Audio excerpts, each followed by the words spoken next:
नमस्कार। आज हमारे साथ कांग्रेस के वरिष्ठ नेता हैं राशिद अल्वी।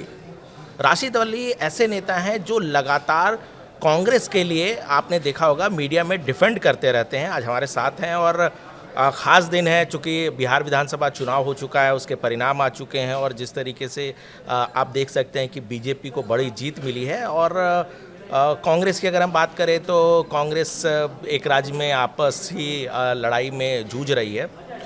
राशिद भाई से ही जानते हैं कि आखिर कांग्रेस के अंदर क्या चल रहा है।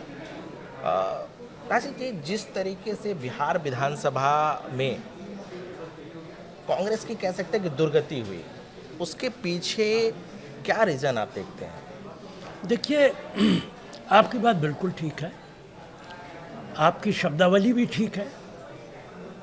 दुर्गति हुई है, कहाँ 60 सीटों के आसपास हम लड़े और 5-6 सीटें हम जीत पाए। उसके बहुत सारे कारण हैं। सबसे बड़ा कारण है, जब हमारा अलायंस हुआ तब बहुत सारी खबरें आती रहीं, सीटों पे घपला हो रहा है, सीटों का अरेंजमेंट नहीं हो पा रहा है। भारतीय जनता पार्टी बहुत सारे सवालात खड़ी करती रही। फिर इससे भी बड़ी बात है, मुझे कोई तकल्लुफ़ नहीं ये कहने में कि बिहार के अंदर हमारा संगठन बहुत कमज़ोर रहा है। जब तक हमारा संगठन मजबूत नहीं होगा, मैं हमेशा 2 बातें कहता हूँ।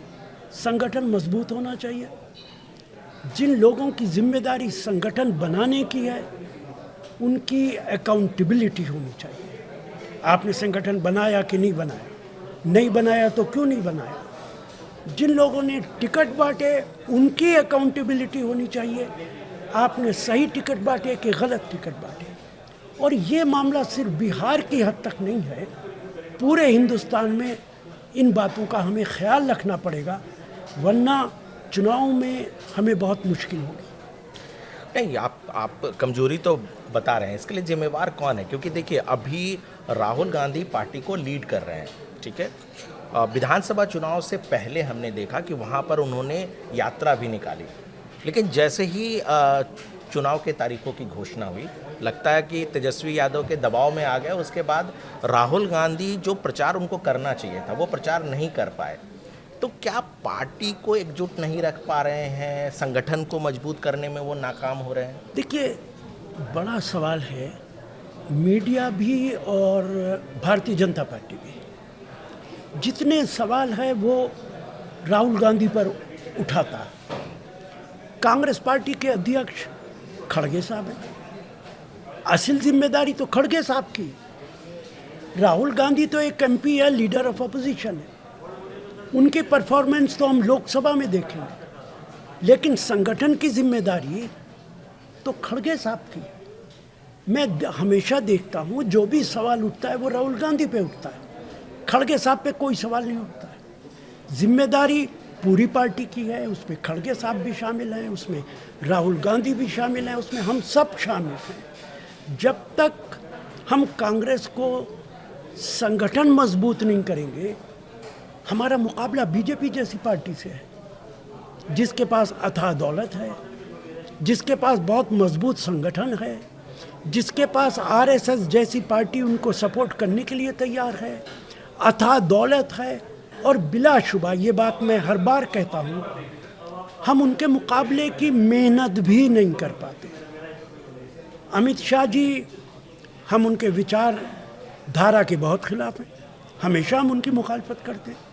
प्रधानमंत्री की विचारधारा के हम बहुत खिलाफ हैं, लेकिन कॉरपोरेशन का चुनाव हो या पार्लियामेंट का चुनाव हो, वो लोग बेपनाह मेहनत करते हैं। उनके मुकाबले की मेहनत भी हमें करनी पड़ेगी, संगठन को मजबूत करना पड़ेगा, अकाउंटेबिलिटी हमें तय करनी पड़ेगी। आज ये सारे काम हमें करने पड़ेंगे, चूँकि हमें लोकतंत्र भी बचाना है और संविधान भी बचाना है। नहीं, आपने अकाउंटेबिलिटी की बात की, आप कह रहे हैं कि खड़गे साहब की जिम्मेवारी है, राहुल गांधी की जिम्मेवारी क्यों नहीं है? क्योंकि बड़े नेता तो हैं, इस पे दो राय नहीं है और आज सभी लोग जानते हैं कि कांग्रेस को कोई चला रहा है तो वो राहुल गांधी चला रहा है, राहुल गांधी लीड करते हैं कांग्रेस को, इसमें दो राय नहीं है। आप देखिए कहाँ पर आपको दिखता है कि मल्लिकार्जुन खड़गे जो हैं वो लीड कर रहे हैं पार्टी को। आज भी सभी जो छोटे लीडर हैं, कार्यकर्ता हैं, वो राहुल गांधी की तरफ ताक रहे हैं, देख रहे हैं और उनकी जिम्मेवारी बनती है। फिर आप उनको क्लीन चिट दे रहे हैं। देखिए, मैं क्लीन चिट नहीं दे रहा हूँ, मैं कह रहा हूँ हम सब जिम्मेदार हैं। लेकिन शायद राहुल गांधी अकेले नेता कांग्रेस के अंदर हैं जो इन हालात में सबसे ज़्यादा मेहनत करते हैं। बिहार के अंदर आपने देखा 15 दिन की उन्होंने यात्रा निकाली, किसी नेता ने नहीं निकाली। उन्होंने अपनी भरसक कोशिश की, लेकिन बार बार उन पर यह भी सवाल उठता है कि वो कैंपेन उन्होंने ज़्यादा नहीं की, बार बार नहीं आए। राहुल गांधी अकेले ही क्यों कैंपेन करें? कांग्रेस पार्टी के जो स्टार प्रचारक थे उन्होंने क्यों नहीं की? नहीं, लेकिन जिम्मेवारी तो राहुल गांधी के कंधों पे ना, तय तो वो करेंगे ना। अगर बीजेपी अगर बहुत मास लेवल पे जाकर के, ज़मीन पे जाकर के अगर प्रचार कर रही है तो अमित शाह, प्रधानमंत्री नरेंद्र मोदी, इनका नेतृत्व है। देखिए, राहुल गांधी लगातार करते हैं, लेकिन आप सारा बोझ राहुल गांधी पे कैसे डाल देंगे? अमित शाह जी बिहार के अंदर बहुत वक्त दिया, उन्होंने बहुत सारी रैलीज की, प्रधानमंत्री ने इतनी नहीं की। लेकिन हम ये तो नहीं कहते कि भाई प्रधानमंत्री ने कम क्यों की है। तो राहुल गांधी ने अपने तौर पे बहुत की हैं, लेकिन ये बाकी सारे नेताओं की, ख़ास तौर से जो स्टार प्रचारक थे, उनकी भी जिम्मेदारी थी। जिम्मेदारी उनकी भी थी जिन्होंने टिकट बांटा है, जिम्मेदारी उनकी भी थी जिन्होंने वहाँ संगठन बनाया है। सब लोग जिम्मेदार थे। और इसके साथ साथ इलेक्शन से पहले जिस तरीके का माहौल हुआ, भारतीय जनता पार्टी ने जिस तरीके की राजनीति की, इलेक्शन कमीशन का जो बिहेवियर रहा, 50 लाख वोटों को आपने काट दिया, 10,000 वोट कोड ऑफ कंडक्ट के बावजूद एक दिन पहले तक लोगों के अकाउंट में जाते रहे।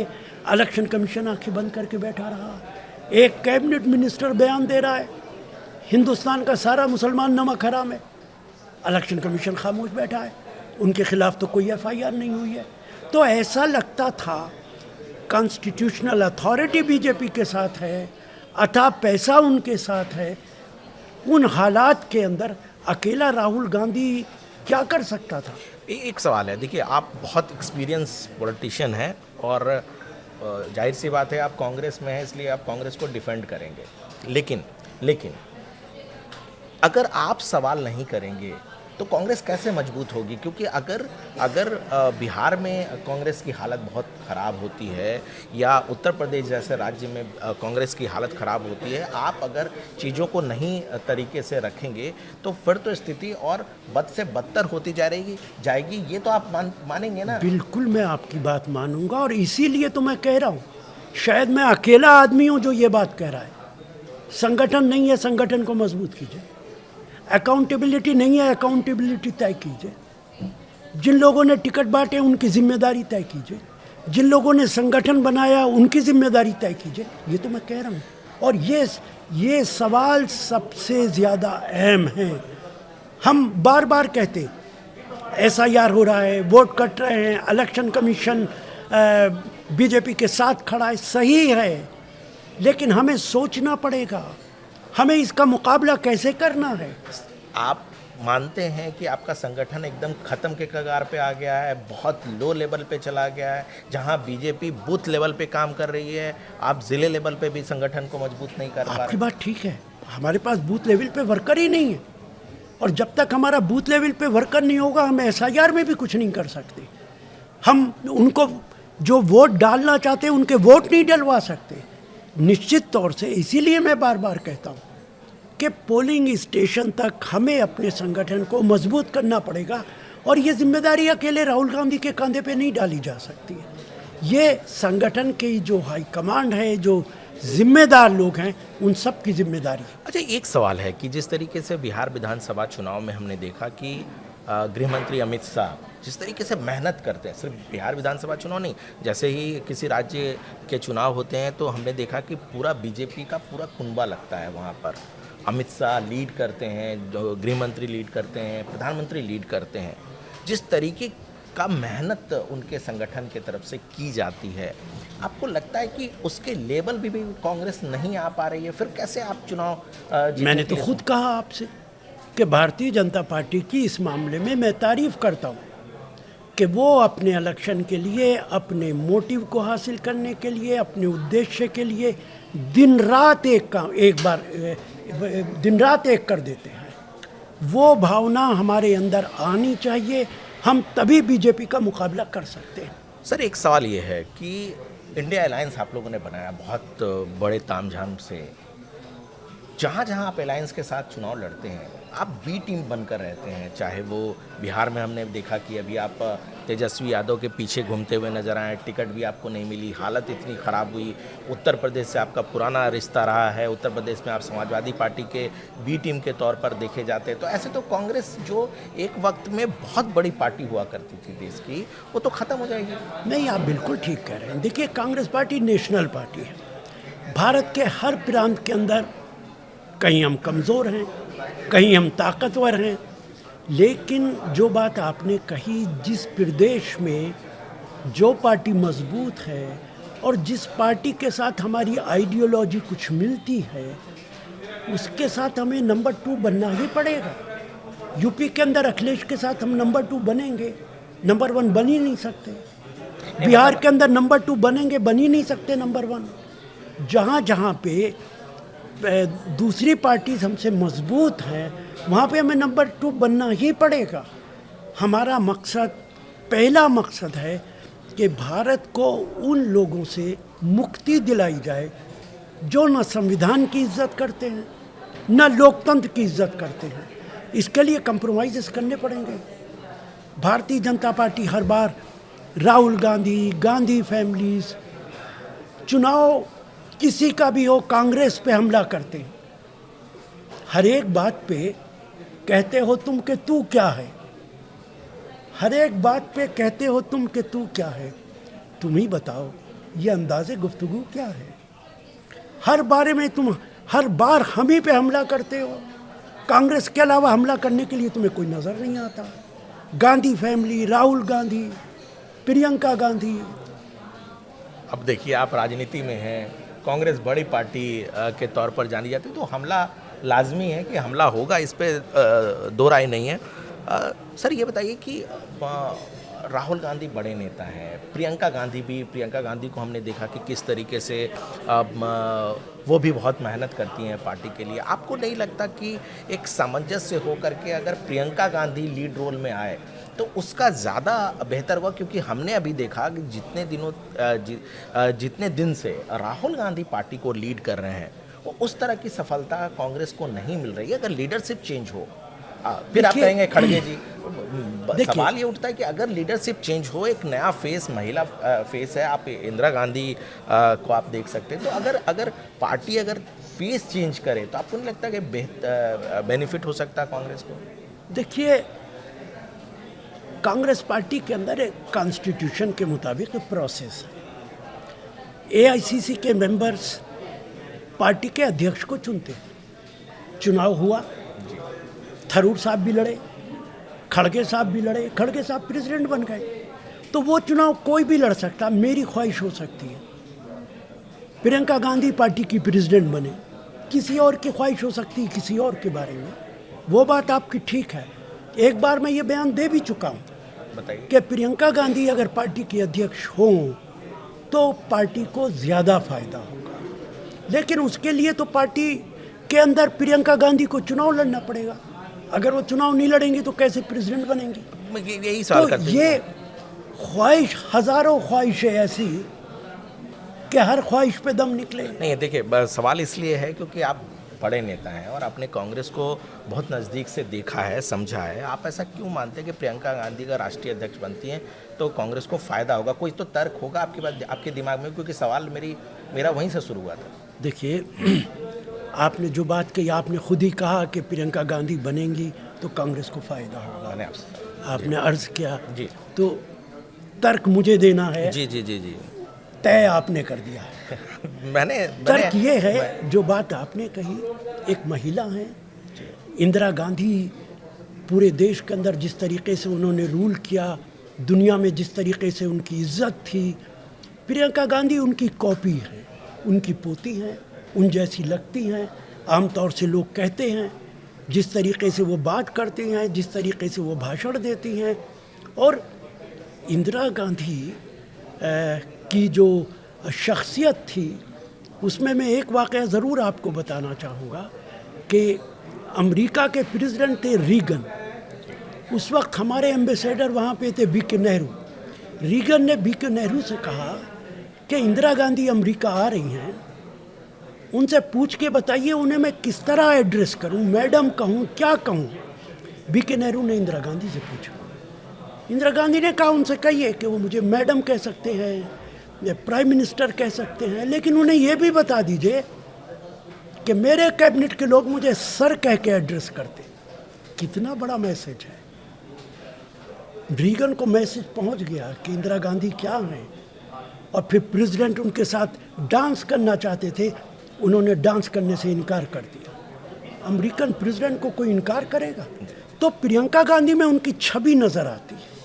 इसीलिए आप भी कह रहे हैं और मैं भी कह रहा हूँ कि अगर वो प्रेसिडेंट बने तो उससे कांग्रेस पार्टी को ताकत मिलेगी। सर, एक सवाल है कि हमने पिछले दिनों देखा कि कांग्रेस के कई बड़े नेता जो आपके साथ के लोग हैं, चाहे वो गुलाम नबी आज़ाद हों, ज्योतिरादित्य सिंधिया हों, कपिल सिब्बल हों, कैप्टन अमरिंदर हों, कहीं ना कहीं पार्टी के बड़े नेता थे। आपको भी मालूम है। और संगठन को मजबूत करना हो या तमाम चीज़ें हों, कुछ लोगों ने पार्टी छोड़ दी है, कुछ लोग पार्टी के अंदर हाशिए पे हैं, अभी दिखते नहीं हैं। कहीं चुनाव होता है तो उनको जिम्मेवारी नहीं दी जाती। और मनमोहन सिंह की जब सरकार थी तो हमने देखा कि वो बहुत बड़े बड़े पोस्ट पे थे, और उस समय जब सरकार बन रही थी तो उनकी भूमिका बहुत बड़ी थी। क्या वजह देखते हैं कि बड़े बड़े नेताओं का मोह भंग पार्टी लीडरशिप और पार्टी से हो रहा है?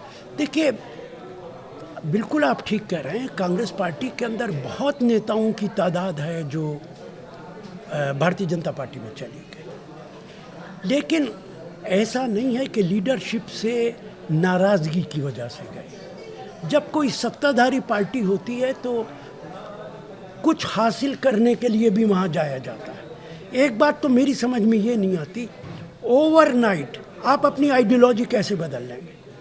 कांग्रेस और बीजेपी की आइडियोलॉजी में ज़मीन और आसमान का फ़र्क है। आज आप कह रहे हैं मैं सेकुलर हूँ, कल आप कह रहे हैं मैं कम्युनल हूँ। आज आप कह रहे हैं कि भारत का संविधान जो है वो सेकुलर है, कल को आप कहें कि संविधान को सेकुलरिज्म से अलहदा कर देना चाहिए। उसके बाद आपको राज्यसभा मिल जाती है, आप मंत्री बन जाते हैं, आपको बड़ा ओहदा मिल जाता है। तो इससे यही पता चलता है ना कि आप ओहदे के लिए चले गए। और बीजेपी पार्टी जिस तरीके से ईडी का इस्तेमाल कर रही है, इनकम टैक्स डिपार्टमेंट का इस्तेमाल कर रही है, महाराष्ट्र के अंदर पूरी की पूरी पार्टी तोड़ के सरकार बना ली, ये बात सबको समझने की ज़रूरत है। उसके कत्ल पे मैं भी चुप था, मेरा नंबर अब आया है। उसके कत्ल पे मैं भी चुप था, मेरा नंबर अब आया है। मेरे कत्ल पे आप भी चुप हैं, अगला नंबर आपका है। नहीं, आपने ठीक कहा कि कुछ नेताओं ने पार्टी छोड़ी, वो बीजेपी के मेंबर बने और ठीक है मंत्री बने, लेकिन कुछ नेता ऐसे हैं जो मेंबर नहीं बने और पार्टी के अंदर हाशिए पे हैं। ये आप मानते हैं? हाशिए पे है, बात नहीं की जाती, उन्हें जिम्मेवारी नहीं दी जाती। क्यों आपको नहीं लगता कि उनको जिम्मेवारी दी जाए? क्योंकि एक वक्त में बिल्कुल आपकी बात से मुत्तफिक हूँ। कांग्रेस पार्टी के अंदर जो सीनियर लीडर्स हैं वो अपने आप को महसूस करते हैं कि उनको जिम्मेदारी नहीं दी जा रही है। वो महसूस करते हैं कि वो कांग्रेस को मजबूत करने के लिए बहुत सारे इक़दामात कर सकते हैं। और यही मैं कहता हूँ कि पार्टी की हाईकमांड की जिम्मेदारी है कि सबको कॉन्फिडेंस में लेके चले, सबको मुत्तहिद करे। आज वो हालात हैं कि कांग्रेस को मजबूत करने के लिए सबसे ज़्यादा ज़रूरी है कि कांग्रेस के अंदर जो लोग नाराज़ हैं हम उनकी नाराज़गी दूर करें, जिन लोगों को कॉर्नर कर दिया है उनको वापस लेकर आए। बिल्कुल ठीक बात है, आज ये वक्त आ पहुंचा है और उन सबको साथ लेके हमें चलना चाहिए। आप वरिष्ठ नेता रहे, राहुल गांधी से आपकी आखिरी मुलाकात कब हुई है? देखिए, मेरी बहुत दिनों से नहीं हुई राहुल गांधी की जी। मुलाकात, और ये भी मैं जानता हूँ कि आपने शायद इसीलिए ये सवाल किया है। राहुल गांधी से बहुत लोगों की बहुत आसानी के साथ मुलाकात नहीं होती है। पार्टी के अंदर ये भी एक कम्युनिकेशन गैप है। वर्कर्स और हाई कमांड के अंदर जब तक कम्युनिकेशन गैप होगा, तब तक पार्टी के अंदर बहुत दिक्कतें आएंगी। इंदिरा गांधी थी, हर रोज़ सैकड़ों लोगों से मिलती थी, लाइन लगती थी, सुबह को 1 घंटा 1.5 घंटा सबसे मिलती थी, कोई भी चला जाता था। मुझे याद है, एक कैबिनेट मिनिस्टर, में नाम नहीं लेना चाह रहा, उन्होंने खुद मुझसे कहा कि इंदिरा गांधी उनसे नाराज़ थी, उन्हें मिलने का टाइम ही नहीं देती थी। तो सुबह को जब पब्लिक मिलती थी, उसी में जाके वो खड़े हो गए। तब इंदिरा जी की मजबूरी हो गई उनसे बात करना, और उनसे बात की। राजीव गांधी सबसे मिलते थे। तो कांग्रेस की हाई कमांड को भी सबसे मिलना ज़रूरी है, और ये कम्युनिकेशन गैप कम होना चाहिए। ये कमी है, आप मानते हैं कि ये कमी है, इसको दूर मैं तो कह रहा हूँ कि इसे करना चाहिए। शशि थरूर आजकल बहुत तारीफ कर रहे हैं प्रधानमंत्री नरेंद्र मोदी की, आप कैसे देखते हैं? कहीं कुछ तो बात होगी तभी शशि थरूर बहुत इंटेलेक्चुअल हैं। देखिए, ये सवाल आपको शशि थरूर जी से जी। पूछना चाहिए, ठीक है। कि वो अगर तारीफ कर रहे हैं तो क्यों कर रहे हैं। जी। तो लेकिन उनका हक है, वो जिससे मुतासिर होंगे उनकी तारीफ करेंगे। मैंने भी अभी आपसे कहा जी। कि 2014 में जब मैं मिला तो मैं बड़ा मुतासिर था। जी। तो हर आदमी की भावनाएं अलग हैं। आखिरी सवाल, अभी के समय में सबसे देश के सबसे बड़े नेता किसे आप मानते हैं, किसे देखते हैं, उनकी शख्सियत के बारे में आप बताएं। देखिए, भारतीय जनता पार्टी का सबसे बड़ा नेता नरेंद्र मोदी जी हैं, देश के प्रधानमंत्री हैं। हमारी पार्टी के सबसे बड़े नेता राहुल गांधी हैं, खड़गे साहब हैं। सीपीएम के नेता उनके सेक्रेटरी हैं, समाजवादी के अखिलेश यादव हैं। ये अपनी अपनी पार्टी के सब बड़े नेता हैं। धन्यवाद राशिद जी, आपने बात की, धन्यवाद।